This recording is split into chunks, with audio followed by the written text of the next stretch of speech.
En este edificio funciona una escuela pública.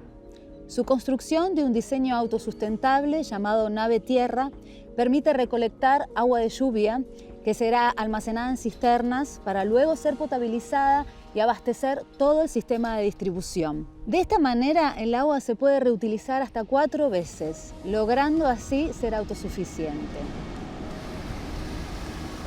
El agua es un elemento vital que debemos cuidar.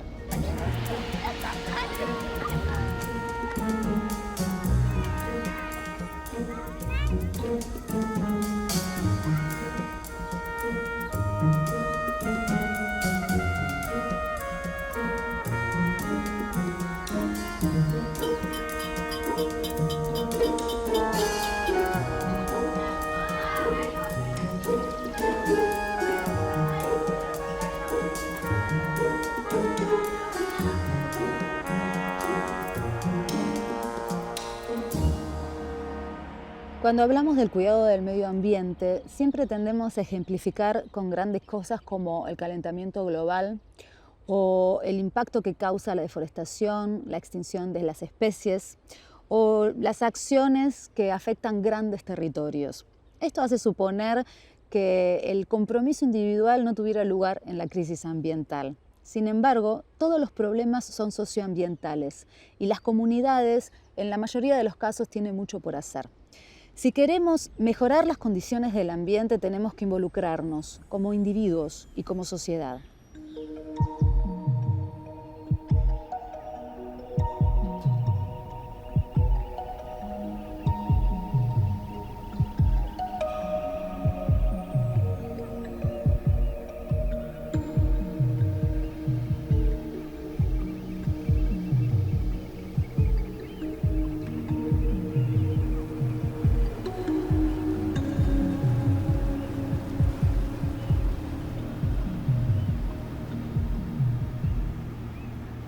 El acceso al agua es un derecho. Cuando los estados no prevén los resultados negativos de grandes obras que modifican la geografía de un territorio, las consecuencias pueden ser determinantes. La modificación del destino natural de un río no solamente genera un fuerte impacto ambiental, sino también económico, social y cultural. Los pobladores terminan migrando por falta de acceso al agua o adaptándose a la aridez.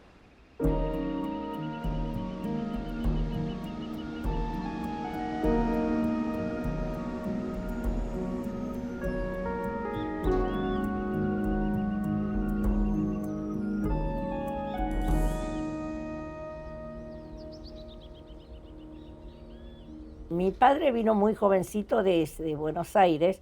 Él se vino como todo joven, de aventurero. Eligió La Pampa. Él sabía todo, que había un río, que había campos. Y en esa etapa de mi infancia, en un momento feliz, porque, viste, teníamos de todo, la gente contenta, sonriente. Mis padres iban los domingos a pescar. Íbamos todos a pescar a la costa del río. En esos entonces, te imaginas que de ver una crecida así, que el agua llegaba por todos lados, jugábamos. Nuestra diversión eran los médanos, el parque de diversión, decíamos, de jugar con las alturas de los médanos y saltar. Y después jugar con el agua. Y segundo, había muchas mariposas y pájaros de los que pudieras, de lo más bello. Cuando yo ya tenía unos 6 años más o menos, ya se empezó a rumorear de lo que iba a suceder, que Mendoza ya estaba haciendo los Niwilis, que Mendoza nos iba a llevar el agua. Estamos en el fecundo escenario de la provincia de Mendoza, en el Niwil, primero de los grandes diques del plan de gobierno, cuya construcción acaba de terminarse. Una vez que la altura del lago artificial en formación llegue al nivel del vertedero, la superficie del embalse será de 7.500 hectáreas y el total represado llegará a los 360 millones de metros cúbicos de agua.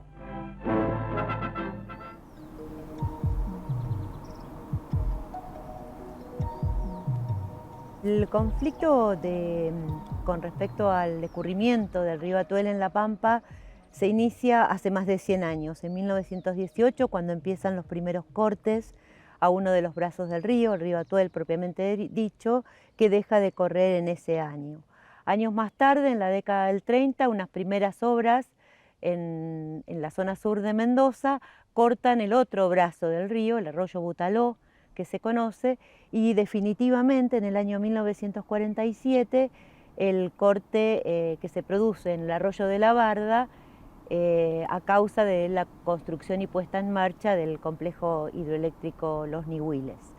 A partir de ahí, digamos, empezaron una serie de reclamos, sobre todo desde el territorio nacional de La Pampa hacia el gobierno nacional, la década del 49 del presidente Perón, donde obliga a la provincia de Mendoza a una suelta o a 3 sueltas anuales de 15 metros cúbicos por segundo. Bueno, esta resolución por varios motivos no se cumple. Esto da como resultado, la Corte Suprema de Justicia define en ese año 87 que el río es interprovincial, a diferencia de lo que proponía Mendoza, de que el río era mendocino, como nacía en Mendoza, era de Mendoza. Esto fue un avance, la declaración del río como interprovincial, pero eso no significó ningún tipo de cambio, ya que el río no corría permanentemente, sino que simplemente había algunas sueltas que se producían en algunos meses del año o durante varios años.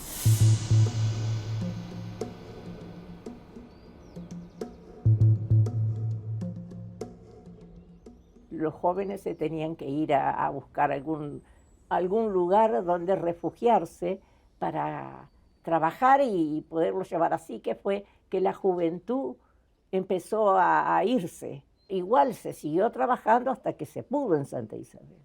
Y de ahí ya no. La gente empezó a desesperarse cada vez más y hasta que nos cortaron. En un momento la gente se despedía, lloraban, y entonces yo todavía no entendía mucho como era chica en ese entonces, estoy hablando que tenía 6, 7 años, escaso, 6 años. Mamá, ¿por qué la gente llora cuando se va? Que se abrazaban. Entonces mi mamá me dijo también llorando, porque nosotros nos tenemos que ir. Así también. Y bueno, ¿y a dónde nos vamos a ir? Y a algún lado nos vamos a ir, porque el río no corre más.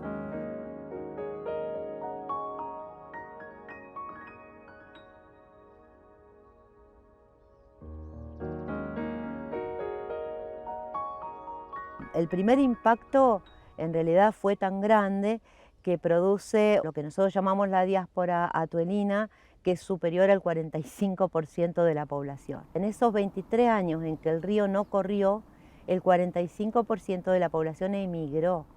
Básicamente emigró no solamente de la zona, sino también de La Pampa, porque la mayor parte de esas poblaciones, y eso es lo que nos dice también que tenían una cultura hídrica, emigró hacia la zona de los oasis mendocinos, San Rafael o General Alvear, es decir, que tenían una vida vinculada con el agua.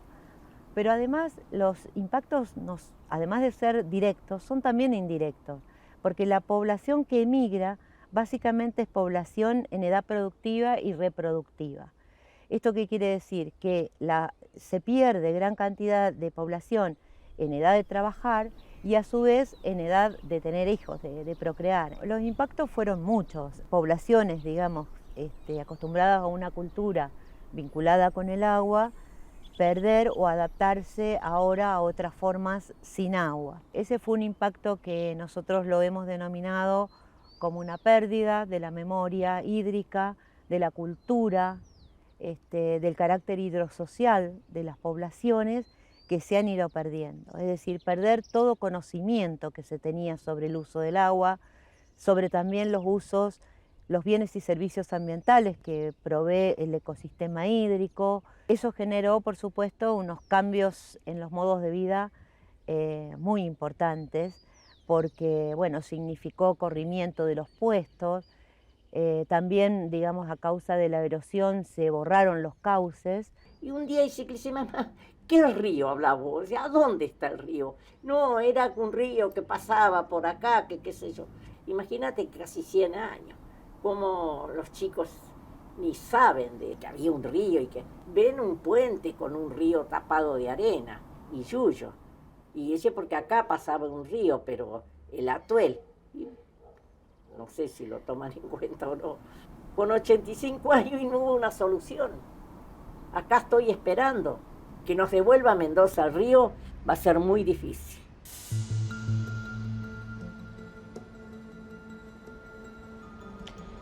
Decisiones apresuradas de una provincia afectan para siempre a otra, a la cual paradójicamente sumerge, pero en la aridez. El resultado de esto es una pérdida de memoria hídrica y la ausencia de la cultura del agua. Una cultura que busca recomponerse y avanzar como el cauce de un río.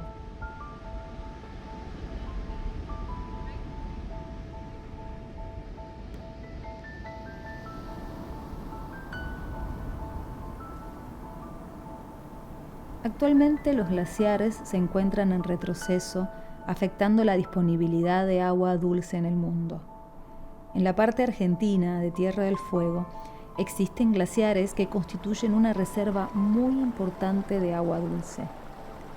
Este es el caso del glaciar Martial, en Ushuaia, que es una de las cuencas de agua de la ciudad para uso doméstico.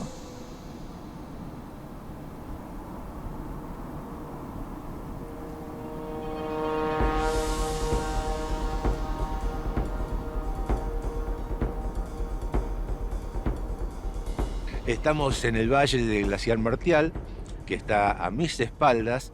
Es un ejemplo típico de los glaciares fueguinos, glaciares pequeños. La mayoría de ellos, como este, son glaciares de circo. Un glaciar de circo se llama así por su forma, que nos recuerda a los circos romanos. Esa forma es el resultado de la continua erosión que produce el hielo sobre la montaña. La historia geológica de este ambiente, pensándolo desde la época de la última glaciación, podemos imaginarnos 300 metros de hielo sobre el nivel en que estamos ahora, con todo el canal de Beagle funcionando como un gigantesco río de hielo. Después, progresivamente fue perdiendo muchísimo hielo y el último avance correspondió a la pequeña edad del hielo, que fue un periodo frío que abarcó, digamos, tuvo influencia sobre todo el planeta y que corresponde entre el año 1400 y fines del siglo XIX. Ahora tendrá, digamos, el 25% o el 30% de lo que en esa época existía, ¿no? Ha cambiado notoriamente el clima. El fin del periodo frío coincidió con justamente el periodo de la era industrial.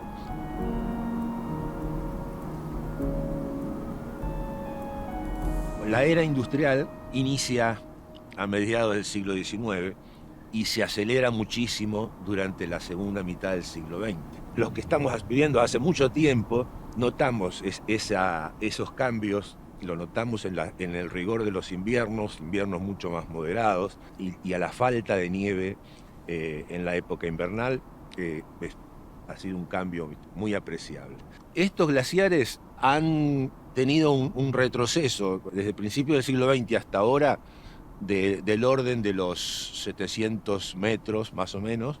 El proceso que sigue es el adelgazamiento de esa masa de hielo y la posterior pérdida de masa glaciar en general. Las expectativas de acá a fin de siglo es que las temperaturas van a seguir incrementándose y eso va también a incrementar la velocidad con que los glaciares van desapareciendo, que en gran parte es responsabilidad de la actividad humana en el planeta. Glaciares como el Martial, en 15, 20 años van a reducirse notablemente y tal vez en 50 o 60 años más solamente pueden quedar algunos relictos o manchones de nieve. El retroceso de los glaciares, digamos, significa la pérdida de grandes reservas de agua dulce que existen en el planeta. La cantidad de agua dulce que está disponible en los continentes es muy pequeña, es muy chiquitita comparada con el agua que existe en los océanos.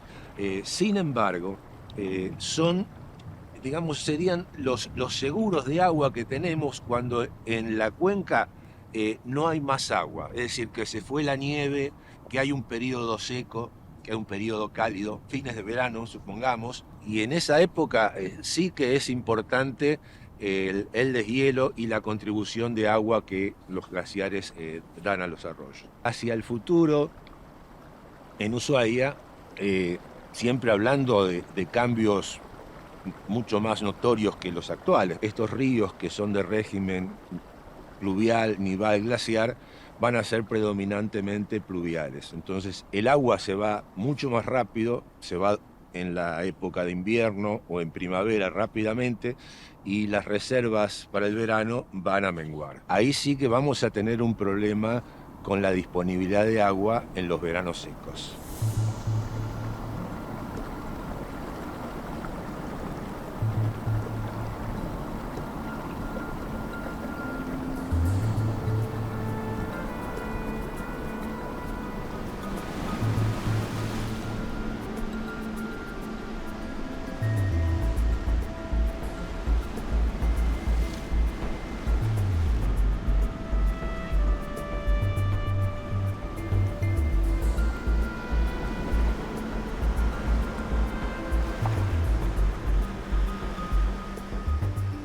Un río es víctima de la contaminación de sus aguas por los efluentes industriales y la quema constante e indiscriminada de vegetación islera.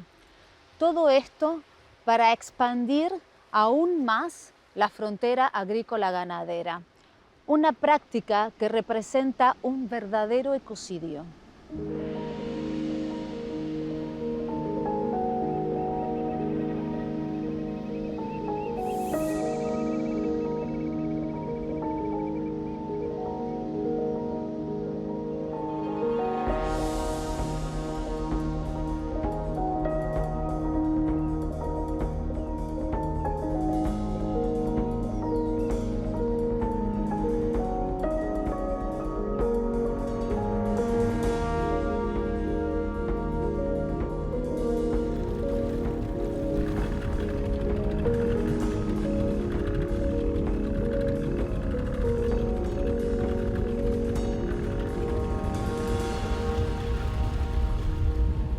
Yo empecé a pescar en el 88. Mi papá era pescador entonces y yo me había separado y tenía mis hijos chiquitos, entonces me vine a ayudarle a mi papá y le dije que quería pescar. Al principio yo pescaba únicamente con anzuelo, con palandre, pesqué 2 años. Y después empezamos a pescar con redes, porque ya empezaron a haber redes y entonces no podíamos tirar palandre. Había 3, 4 familias. Estaba mi papá y 3, 4 familias más. Ahora hay 60 familias. Como que se hizo un barrio popular ahora. Ya es un barrio popular. Desde que se formó la cooperativa, elaboramos el pescado y no necesitamos cantidad, sino calidad de pescado. Así que no necesitamos mucho, no necesitamos pescar el día y la noche como antes, que yo entregaba un frigorífico, ponele. Hace como 3 años ya que el río está bajo y no entra agua en las lagunas. Y entonces, bueno, el pescado desova en el río y se va a crecer en la isla, y estos años no hubo. Entonces como que estamos medio preocupados por lo que pasará en los próximos años, no ahora, sino en un par de años. No es normal, qué sé yo, hace muchísimos años que mi papá me contó que había una bajante, pero no así tan pronunciada como la de ahora.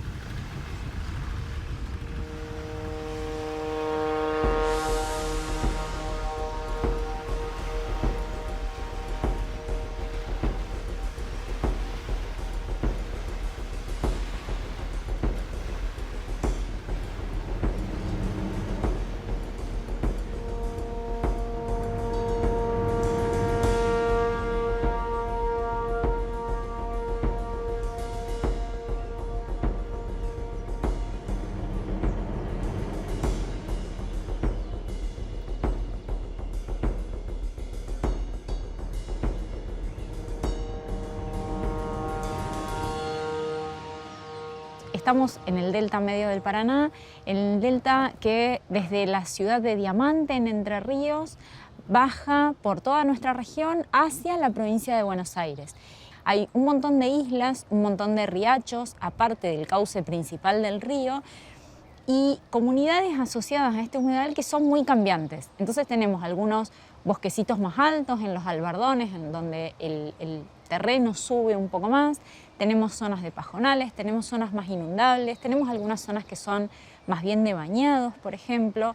En este momento, desde 2020, estamos viendo una bajante que todavía no repunta como esperábamos que repuntara. Y eso probablemente tenga que ver con el cambio climático y con el uso que se hace del sistema aguas arriba.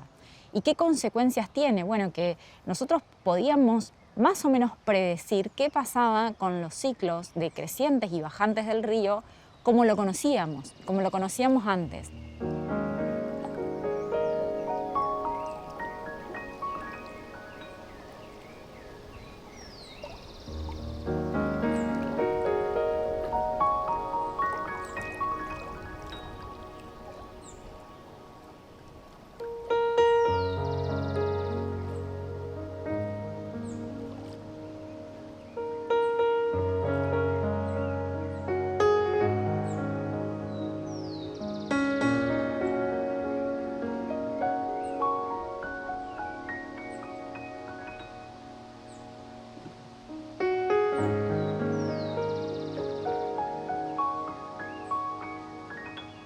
Nosotros estaremos ubicados en la segunda sección de isla, en un paraje que se llama el Charigüe, que es una zona bastante poblada, como que se puede decir. Estamos a 10, 15 minutos en lancha en la ciudad de Rosario. Alumnos en este momento hay 19 y van desde los 4 años hasta los 17 más o menos, que son los alumnos que ya están terminando el secundario, que son 3 en este momento.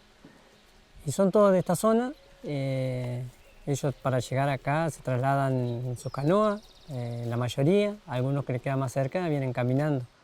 Pero hay chicos que están lejos, que tienen aproximadamente 45 hasta 1 hora de viaje.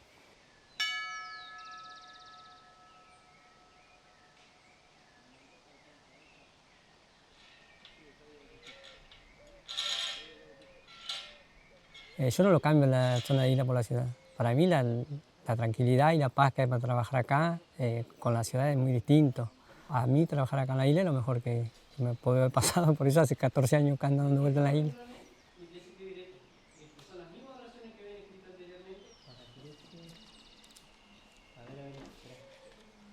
La problemática normal por lo general son las inundaciones o la bajante. En el 2020 hubo una problemática que hacía mucho tiempo que no se veía, que fueron los incendios. Los incendios fueron feos, preocupantes para la familia, porque muchos perdieron, algunos perdieron no sus casas, pero sí lugares donde eran de ellos, los animales, perdieron animales, porque cuando se agarran los incendios no es fácil controlar. Los lugares para llegar, para que lleguen los bomberos, para que lleguen los brigadistas, como ellos dicen, cuesta. Muchas veces las mismas familias son las que se juntaban para apagar los incendios. Y la otra cosa que nos afectó muchísimo, que hacía años que no pasaba una cosa así, fue la bajante del río. El río es el lugar donde ellos utilizan para trasladarse, la forma de cómo llegar de un lugar a otro. Al bajar tanto el río se les complicó, tanto a los chicos para llegar a la escuela, para llegar con la mercadería, porque ellos traen la mercadería de la ciudad de Rosario. En este contexto es muy difícil dar respuestas acerca de cómo se va a comportar en el futuro, cómo van a cambiar las comunidades luego de que la bajante ceda y que el agua vuelva a subir. Es muy difícil dar con esas respuestas o al menos asegurar que esas respuestas van a ser correctas. Ahora bien, lo que estamos viendo en este momento con la bajante y asociado a las actividades humanas que se hacen en el humedal, que no son las mismas que veníamos haciendo en el pasado, es que como esta bajante es tan sostenida en el tiempo y como viene asociada a un periodo de sequía también, la recuperación no está siendo, al menos en las márgenes de Rosario, por ejemplo, no está siendo la que nosotros esperábamos.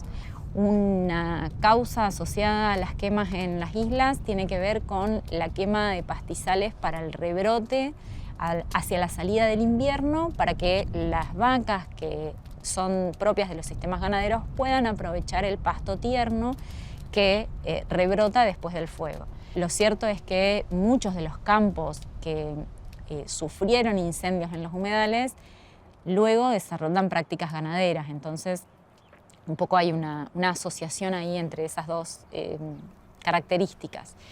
Y en cuanto a las consecuencias, hay consecuencias que son bien directas, la muerte de muchísimos animales, por ejemplo. Hay animales que pueden escapar del fuego, las aves pueden escapar del fuego, los mamíferos que tengan más movilidad podrán escapar del fuego, pero hay una enorme cantidad de anfibios y reptiles que no pueden escapar. Después está el daño a las comunidades vegetales, a las plantas que están en el humedal. Y ese daño es por ahí el más difícil de cuantificar hoy por hoy.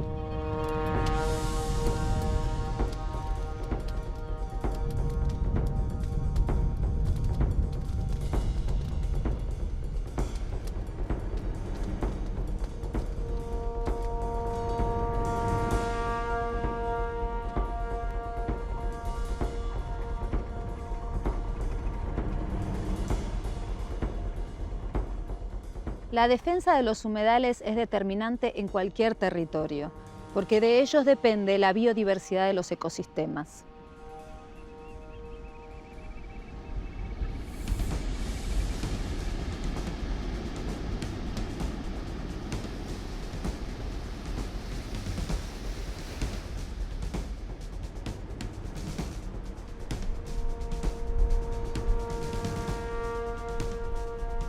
En muchas localidades rurales de nuestro país, Latinoamérica y el mundo, el abastecimiento de agua para uso doméstico y para riego, cría de ganado o industria se realiza a partir de extracciones desde los acuíferos. Se recargan a partir de la precipitación, del derretimiento de nieve o glaciares, formando manantiales y vertientes que alimentan a arroyos, ríos y lagos.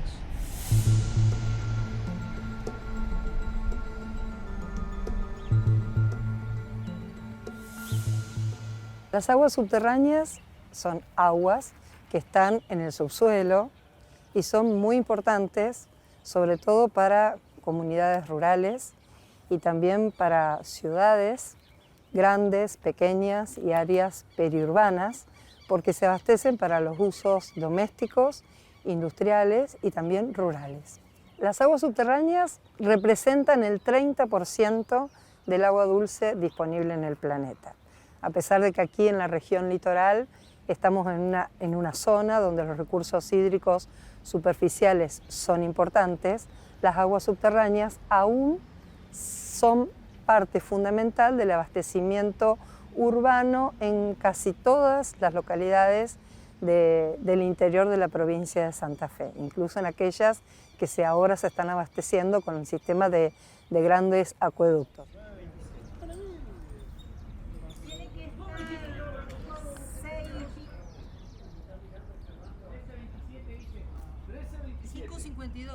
Muchas veces la falta de conocimiento de los acuíferos en cuanto a su tasa de renovación o de recuperación y también la falta de conocimiento respecto de la capacidad autodepuradora del suelo o de los estratos superiores hace que las aguas subterráneas estén en peligro o enfrenten diferentes amenazas tanto en su disponibilidad, es decir, en su cantidad, como en su calidad. Por eso es muy importante conocer qué es lo que tenemos en el subsuelo y qué es lo que podemos utilizar del mismo. Es muy importante porque las aguas subterráneas forman parte del ciclo hidrológico y lo que hagamos en una de las componentes, en la componente superficial, influye en la componente subterránea y viceversa. Y también influye lo que sucede en la componente atmosférica del ciclo hidrológico, porque las aguas subterráneas se recargan a partir de esas otras dos componentes. Pero no solo eso, sino que además todo esto tiene que ver con la vida de los ecosistemas que dependen del agua y algunos dependen exclusivamente del agua subterránea. No podemos estudiar a las aguas subterráneas en forma aislada, sino que hay que estudiarla en el contexto de lo que sucede en el ciclo hidrológico y mirando el ciclo hidrológico como un ciclo que es un sistema ecosocial e hidrológico, con todas las variaciones que implica y además asociado a todo esto a todas las variaciones que se dan por la variabilidad y por el cambio climático. Las causas de contaminación, siempre que hablamos de contaminación, tenemos que hablar de actividad antrópica. Entonces, toda actividad antrópica es potencialmente generadora de contaminación. Siempre hay una causa de contaminación ligada a nuestra actividad.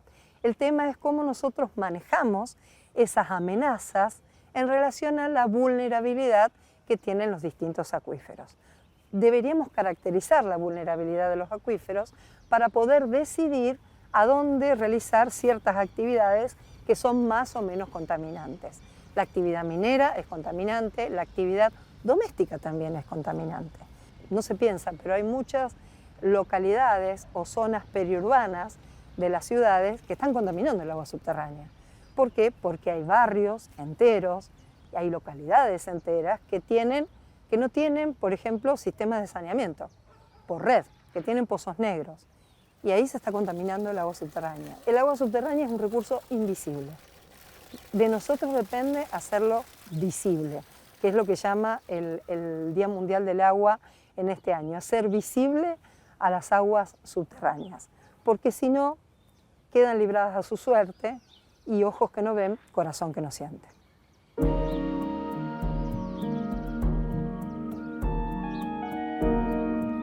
Cientos de hectáreas de frondosas especies se despliegan a lo largo de toda la Patagonia, obturando toda clase de límite entre ciudades, provincias o países.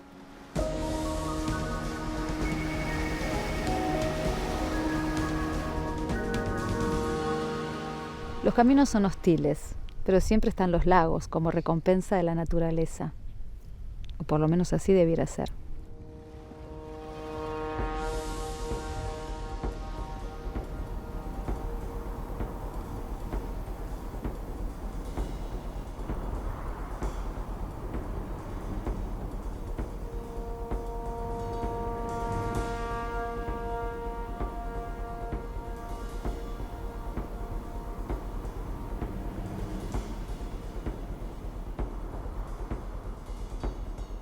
Mis abuelos pobladores acá de la Patagonia de 1902. Y nosotros éramos 3 hijos varones y una hermana, 4 éramos. En la casa nuestra estábamos a 100 metros, 150 metros de la costa, nos podíamos bañar, pescar.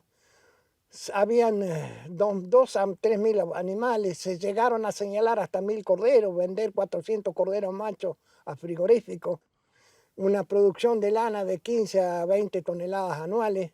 Y después caballo, tropilla, era una hermosura esto. No era un río caudaloso, pero llevaba agua para la gente. Y todos estos campos, todos tenían gente y animales, ovejas. Y ahora desapareció todo. Estamos al este de la cuenca del Sénguer, del lago Coloiguapí. Es una cuenca que se extiende de oeste a este, nace en la cordillera de los Andes, principalmente en el lago Fontana, a 930 metros de altura, y desde ahí nace el río Sénguer, que es el río madre de toda esta cuenca.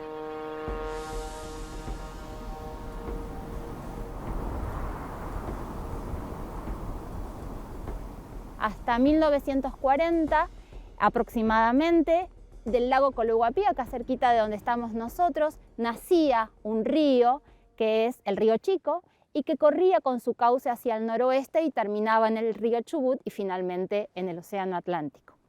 En 1930 eso dejó de suceder.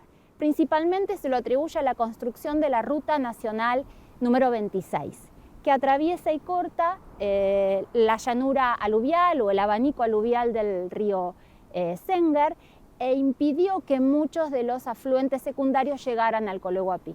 Por esos años el lago se redujo en superficie y por los fuertes vientos colmataron la salida del río Chico y estas dos cuencas se independizaron. De manera que lo que antes era una cuenca exorreica pasó a ser endorreica y eso se lee como un proceso de aridización o de degradación. Hoy por hoy es una cuenca muy vulnerable porque además está en el corazón de la Patagonia árida, ¿no? Donde la aridez y la evaporación es una de las principales causas de la pérdida de agua.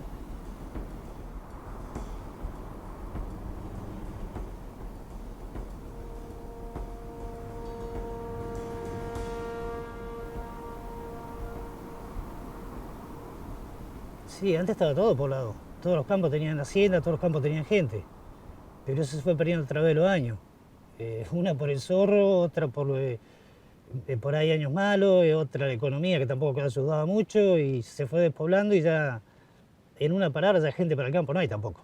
Viviendo acá 50 años, del 73 cuando terminé la primaria. Ha habido años muy buenos, en los 70 estaba todo lleno de agua, había muchos animales, desde nutria, flamencos, cines, lo que buscaras había. Estuve mucho tiempo en el campo, me dedicaba a hacer tortas fritas antes que sea celíaca y la pasábamos muy bien con mi esposo, con mi suegra, cuando recién nos casamos. Cuando mi esposo salía muy temprano al campo y volvía muy tarde, era como que yo me entretenía yendo al lago cuando tenía agua. Y bueno, siempre fuimos felices. Eso es lo primero y principal que tengo que decirles, ¿sí? La sequía se agravó del 2000 para adelante. Hasta el 2000, cuando hicieron el segundo acueducto, taparon la pasada del Senguer al Colihuapi. Y en los 60 hubo tierra, pero se llenó el lago, en el 66 abrieron el río, tenía mucha agua el lago, tiene sus bajantes, volvía a subir. En los 80, 81 lo volvieron a abrir de vuelta el río porque estaba lleno el lago, pero de ahí para adelante ha venido mermando y se ha ido cada vez más lejos. En los 2000 estuvo medio seco, repuntó, el 2006 llegó el agua hasta acá cerca y ya después de ahí se empezó a retirar y no volvió más.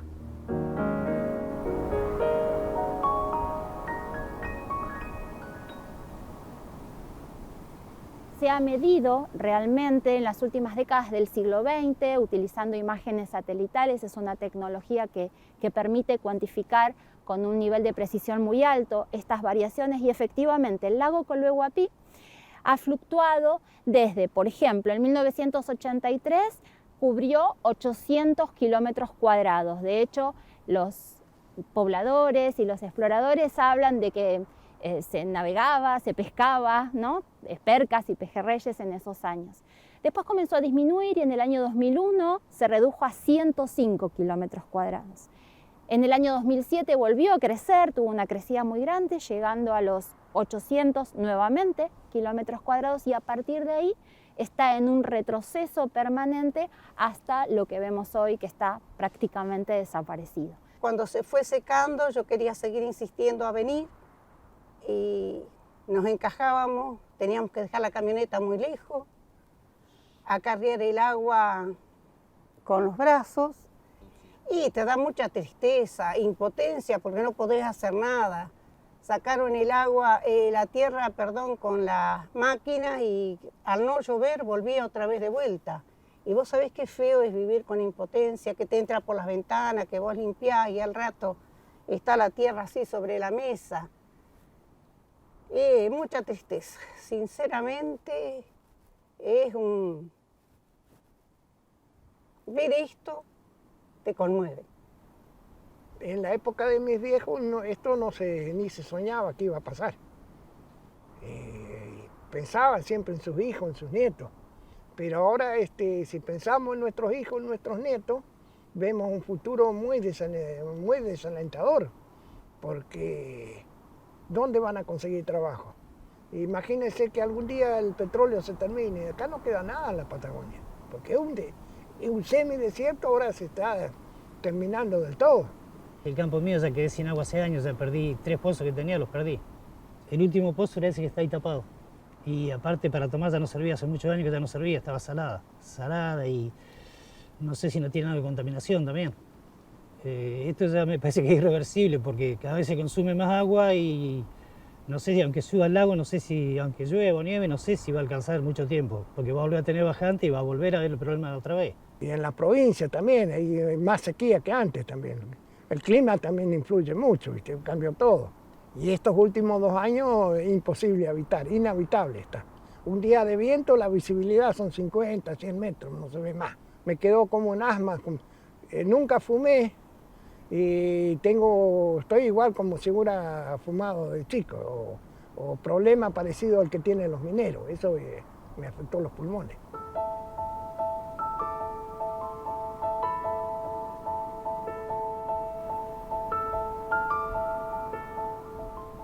Esta esta cuenca es una cuenca muy vulnerable, ¿no? Por estas condiciones que estamos describiendo. Si a eso le sumamos que a partir del siglo XX se intensificó la acción antrópica en toda su cuenca, en todo su recorrido, es posible que haya acentuado aún más las condiciones de deterioro y de retroceso. Esta cuenca hoy por hoy abastece a muchas localidades que se encuentran por fuera de ella, cerca de 300.000 personas, por lo menos hasta el censo 2010, bebían de su agua. El 90% viven por fuera de la cuenca, vivimos por fuera de la cuenca, de manera que el uso consultivo es uno de los principales usos del agua, además de para producciones agropecuarias y producciones en general. La acción humana actúa de manera sinérgica negativa en los procesos de deterioro, de manera que es una variable que ha sumado al agravamiento de la situación. Esto es un desastre, esto es un desierto. Lo que pasa es que medio que el Estado no lo quiere ver, no lo acepta. No es fácil. No es fácil hablar en estos momentos y ver. Mira, ves todo tierra acá. Si vos te imaginas la casa nuestra. El clima tiene que ver, pero aparte de eso, el consumo cada vez mayor. Cada vez se riega más, cada vez más población, cada vez se gasta más agua en todo. Por eso que esto ya, para mí es irreversible ya. Y esto medio que uno siempre sueña que va a mejorar. Uno no quiere ver la realidad a veces.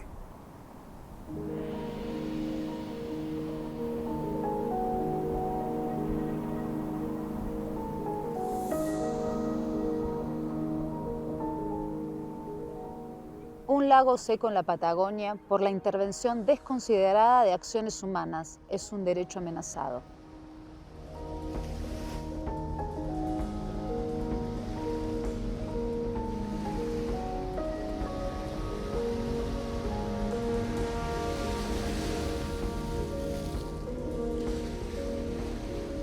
La construcción de una justicia ambiental es una necesidad inmediata.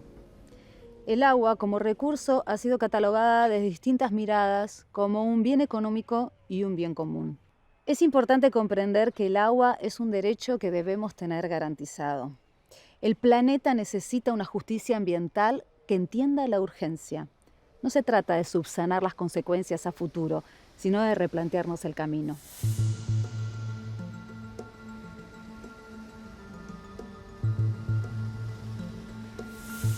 Necesitamos restituir el equilibrio ambiental, porque el planeta es nuestro hogar y el de millones de especies.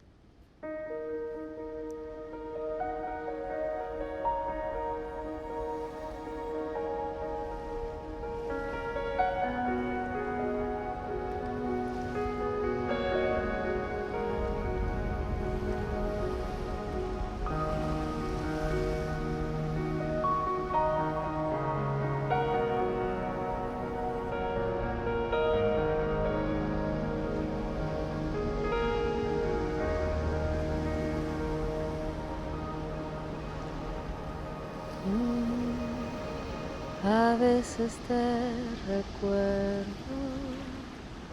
mirando el río sobre la espuma.